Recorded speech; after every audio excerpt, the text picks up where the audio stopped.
All right, Paul, what's going on with the Celtics? Three-point shot is destroying the Boston Celtics. That should have been on the scout report, that the Milwaukee Bucks will shoot threes. And thus, because they're making threes, it's allowing dribble penetration. So you got to give up one or the other. You can't let them get open threes and dribble penetration. But emphasis should be guarding the three, and the Bucks have made 10 this half. He just and-thused us. Absolutely. They do a great job of getting each other involved, and you got to give them credit in this offseason, adding Coach Bud, adding Lopez, and bringing in George Hill, who has championship experience. But for the Celtics, you're missing Al Horford, who's probably your best passer and your anchor defensively that could guard Greek Freak. So your offense isn't flowing with the same smooth ability that it normally operates at. And so you see Jason Tatum right there with a low percentage shot going left. Gordon Hayward, who basically struggled all season coming back from a horrific injury, isn't able to get a shot off in the paint. And so once the Bucks get those opportunities off the backboard, as you mentioned, Paul, they're going the other way, and some of them leading the threes. Yeah, they got to stop the three. And then if they do that, control dribble penetration, they can get back in this game. Paul says the Celtics will not get blown out like this at home. So we'll look forward to the second half. So far, though, Hall of Famer Chris Middleton having himself a bit of a night. Here he is with a three. He's got a game-high 17. Second half action coming up with Mark Cuban and Izzy. Forgive us, Izzy. The old school jab move, bang, bang from three. This halftime is presented by Toyota. Let's go places. Of course, had the story of several smaller market GMs think that this is tampering. So tell us, what is the latest? What is going on? Do they have a point? Yeah, there's a lot of anger, and it's been growing over time with small market GMs, small market organizations, that it's open season. One GM said to me, it's open season on us and our players. And I think especially because Anthony Davis is a player who's not going into free agency. Now we're talking about a player who's got 2 years left on his contract, who, you know, this isn't the traditional, let's recruit a guy to come sign with us this summer. That they see it as an instance that destabilizes New Orleans organization, creates chaos around it, and then shrinks the market. So teams, if New Orleans does end up having to trade Anthony Davis because he tells them he's not going to re-sign with them, now you have other organizations knowing that LA's in position to sign him a year later in free agency. That's the only place he wants to play, hypothetically. And now New Orleans can't get offers from other teams. Now the offer they're going to get from the Lakers in a trade is going to be shrunk, and that there are rules in place in the league to protect them against this.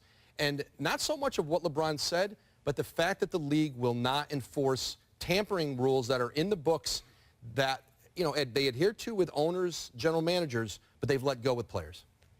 I mean, what are you supposed to say if a reporter asks you, do you want to play with Anthony Davis? I mean, what player in the league wouldn't want to play with Anthony Davis? What are you supposed to say? What are you supposed to say? I mean, it's not on the player. If you ask me, do I want to play with Anthony? Of course I want to play with Anthony Davis. I mean, he's one of the best players in the league. I don't see anything with tampering going along with that, because he's one of the great players in our league. And yes, people would like to maybe see him go with LeBron and give himself a chance to play for a championship. I mean, but how many times does this realistically play out when these rumors start this early? Seriously. Well, I mean, it seems like it happens more and more these days. But I guess I'm sort of with Paul in the sense that you're asked the question, right? In a perfect world, and we all know, LeBron knows very much what he's doing when he answers any question. He's LeBron James. Should he have said, I really don't want to answer that question? Like, what is the proper response there? I mean, listen, there's lots of ways you could answer. You can say Anthony Davis is one of the best players in the league, plays for New Orleans. Here's the other thing, too, I heard from, you know, people around some of the Laker players. It impacts them because they know if there's going to be an Anthony Davis trade, they're going to be in it. And so it has an impact on both rosters. And listen, there's no question, because it's LeBron James, this was a bigger deal because he has a platform of voice that is unlike any other in the league. There's lots of other players who could have said the same thing where it would not have created what really like a tsunami of media reactions, reports, and I just think organizations feel in general, especially the smaller markets, that not only does the league allow this to go on, but they condone it. They like what comes with this, the interest it generates in the league, the money, the revenue that comes with this constant soap opera, but they feel at the expense of fair competition in the league, and the fact that this is still a league, 2/3 of it made up by small markets. Hold on, Jay. Listen, hold on. These players know right now they're on tryouts regardless if the rumors about The Lakers. the Lakers. Right. They know that they're trying out for next year. Jalen's like, But let's not get to the Lakers yet. Okay. This is about the brilliance of LeBron James and how he, Maverick Carter, Rich Paul, and Randy Mills have done an effective job of cornering the market. And the NBA has never seen anything like this. It's the equivalent of cutting out the company while controlling the company.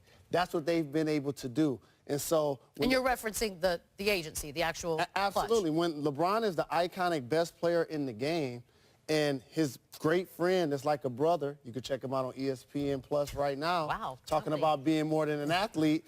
When that relationship and that bond is so unique and so strong with each other, there doesn't have to be anything signed in paperwork.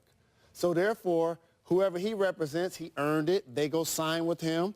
Rich has earned the respect of Anthony Davis. And so, of course, LeBron James, when he's asked a question about playing with him, of course I want to play with him. I know he got a couple years left on his deal. And for anyone, Rich Paul represents Anthony Davis. For the three of you that don't know that by now.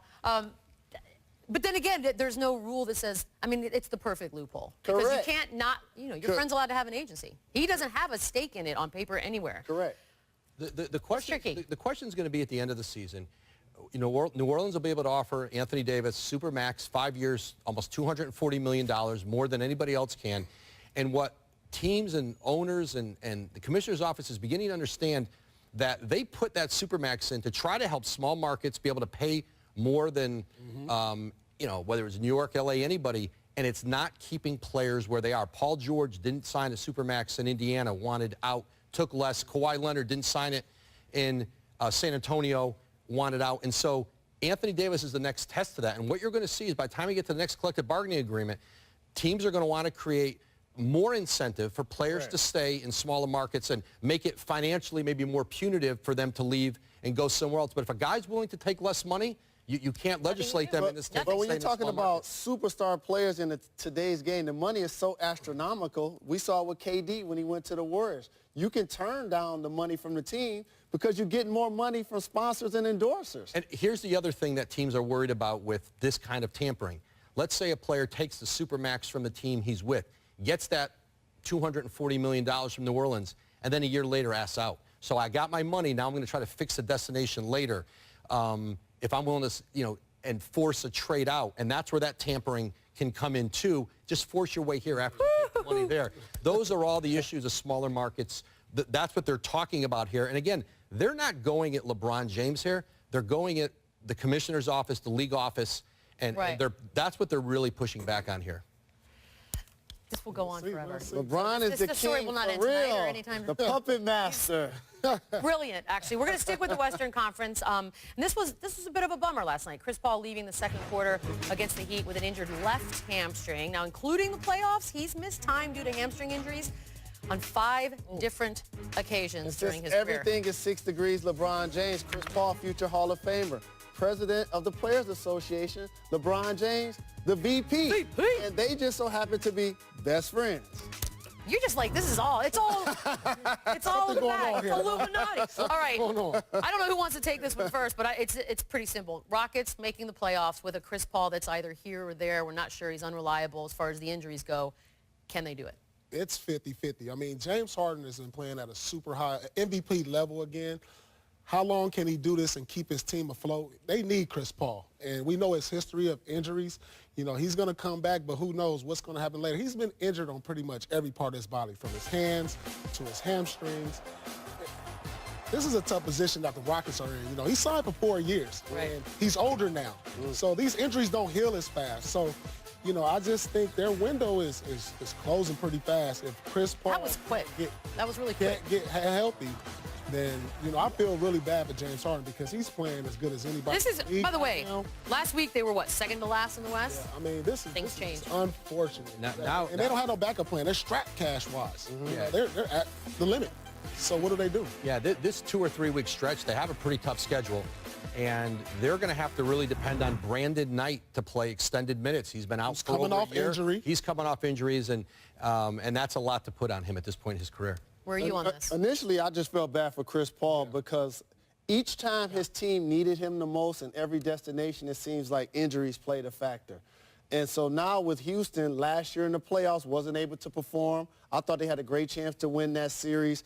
And then the same player that misses playoff games gets injured at the beginning of this year, which is never a good sign. And then obviously a non-contact injury with the hamstring. And those things continue to linger. And he's only getting older. So Well, that's a concern right there. That's He's science. 33 years old. That's tough. I feel bad for Chris. Woj, you're the Thanks, best. guys. I know you're All feeling right. Thanks, on this Woj. today.